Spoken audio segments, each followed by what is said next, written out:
بسم الله الرحمن الرحیم. در خدمت آقا حافظ. فامیلی چه حافظ؟ گو آقای حافظ رضایی، درسته؟ خب باید فارسی صحبت کنم یا دسپولی؟ کدومش؟ یا عربی؟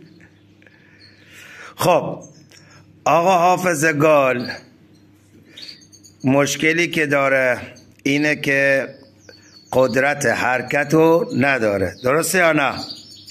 آباری کلا کاری ما هم دسویلی قصه کنم، انا ما هم عشق کنم دسویلی قصه کنم.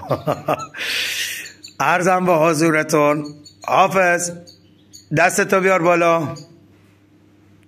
باری کلا. طبق چیزایی که گفتن ایشون خیلی تنبلتر از این چیزا بوده. حافظ او دستتو بیار بالا. بابا که دسویلی قصه کنم بهتره. آفرین. خب حافظ گفتن که تا الان لیوان آبو نتونسته بگیره، درسته یا نه؟ خب حالا خودت لیوان آبو بگیر بینم. بگو یا علی. بگو یا علی. بلندش کن. بیا بالا.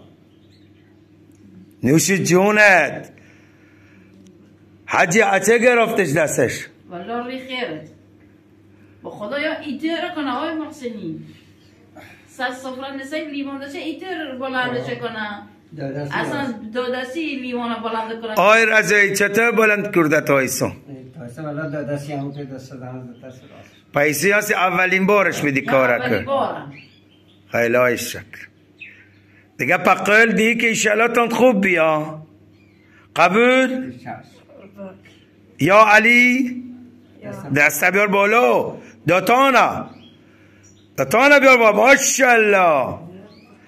یکی از کسونایی که استعداد زیادی هم طبقه چه که فهمید ما فوتبالیستون ایچی ها داره و دونه که بازی کنم که تیم بازی کنم باز انگلیسی اونه. انشالله که همیشه سلامت. علیکم.